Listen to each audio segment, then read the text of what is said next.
উপস্থিত আরো কেন্দ্রীয় নেতৃবৃন্দ, উপস্থিত রিক্সা শ্রমিক সংঘের কেন্দ্রীয় কমিটির সভাপতি কবি জামাল সাহেব, উপস্থিত অন্যান্য নেতৃবৃন্দ, উপস্থিত রিক্সা শ্রমিক এবং শ্রমের সাথে যারা জড়িত সেই শ্রমজীবী ভাই ও বোনেরা, সকলকে জানাই আমার আন্তরিক সশস্ত্র সালাম।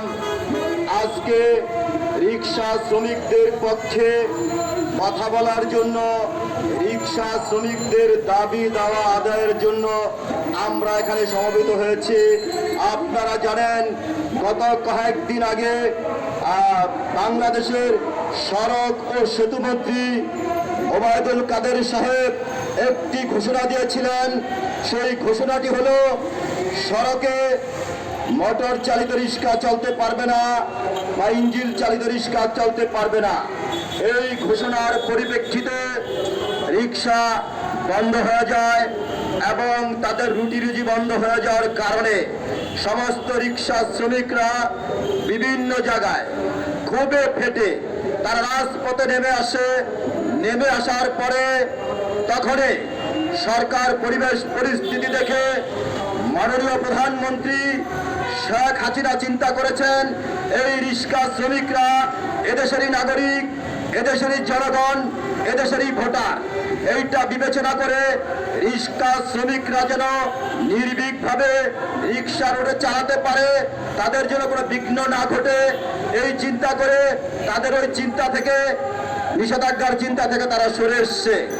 আমরা যদি প্রত্যেকটা বিষয়ে দাবি দেওয়া গভর্নমেন্টের কাছে সুস্পষ্টভাবে আমরা উত্থাপন করতে পারি এবং আদায়ের জন্য রাজপথে থেকে গভর্নমেন্টকে বোঝাতে পারি আমরা সুসংগঠিত রয়েছি এবং আমাদের দাবিগুলো ন্যায্য, আমার বিশ্বাস বর্তমান বাংলাদেশের প্রধানমন্ত্রী বঙ্গবন্ধু কন্যা জননেত্রী শেখ হাসিনা জনগণের প্রতি তার দায়িত্ব এবং কর্তব্য অনেক বেশি।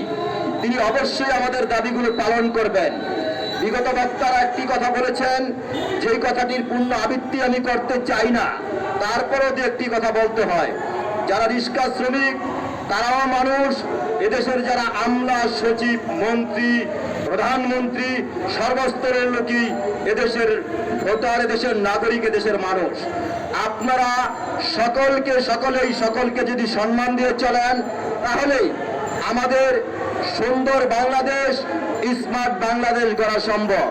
আর যদি আপনারা রিক্সাওয়ালাদেরকে আপনারা মানুষ না মনে করেন, তাদেরকে চাকর বাকর মনে করেন, তাদেরকে অবহেলিত মনে করেন, এই কাজটি মোটেই ঠিক নয়। আপনারা বহির্বিশ্বের খবর জানেন, কোনো মুচিও কিন্তু রাষ্ট্রপ্রধান হয়েছে, কোনো বাদামালাও রাষ্ট্রপ্রধান হয়েছে।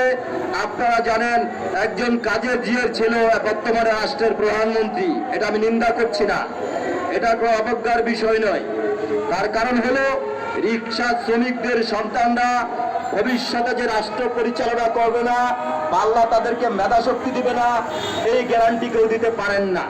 সকলকেই মানুষ মনে করে এই রিক্সা শ্রমিকরা রোদে পুড়ে আমাদের মতো বা সর্বস্তরের মানুষকে গন্তব্যে পৌঁছায় দেয় তার অনেক কষ্টের বিনিময়ে। তারা পারিশ্রমিক নেয় না, এই কথা আমি বলবো না, নেয়, কিন্তু যেই পরিশ্রম করে এই অনুপাতে বর্তমানে জিনিসপত্রের যে দাম, সেই দামের সাথে তারা হিমশিম খাচ্ছে, তারা সংসার পরিচালনা করতে পারছে না, তাদের অনেক কষ্ট হচ্ছে।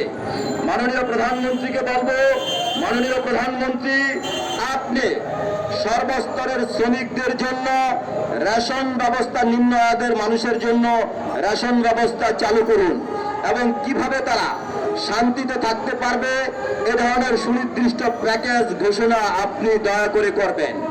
পাশাপাশি আমি একটি কথা বলতে চাই, মাননীয় প্রধানমন্ত্রী, রিক্সা শ্রমিকদের দিকে আপনি সুদৃষ্টি দিবেন। একটি সুদৃষ্টি আপনি দিয়েছেন, নজির সৃষ্টি করেছেন, একটা রিক্সা আপনি চড়েছেন, সেই রিক্সাওয়ালাকে আপনি সরকারি চাকরি দিয়ে দিয়েছেন। বাদ বাকি যে রিক্সা শ্রমিকরা রয়েছে, মিনিমাম যোগ্যতা যাদের রয়েছে তাদের সন্তানদের, তারা যেন অন্তত মিনিমাম রাষ্ট্রীয় সুযোগ সুবিধাটি তাদের যোগ্যতা অনুপাতে পায়, আপনি দয়া করে সেই ব্যবস্থা করবেন। এখানে সিনিয়র নেতৃবৃন্দ রয়েছেন, তারা বক্তব্য রাখবেন দিক নির্দেশনামূলক এবং গুরুত্বপূর্ণ বক্তব্য। এই বলে আমি আমার সংক্ষিপ্ত বক্তব্য শেষ করছি। আল্লাহ হাফেজ। সবার সুস্বাস্থ্য দীর্ঘ আমরা কামনা করছি। আসসালামু আলাইকুম।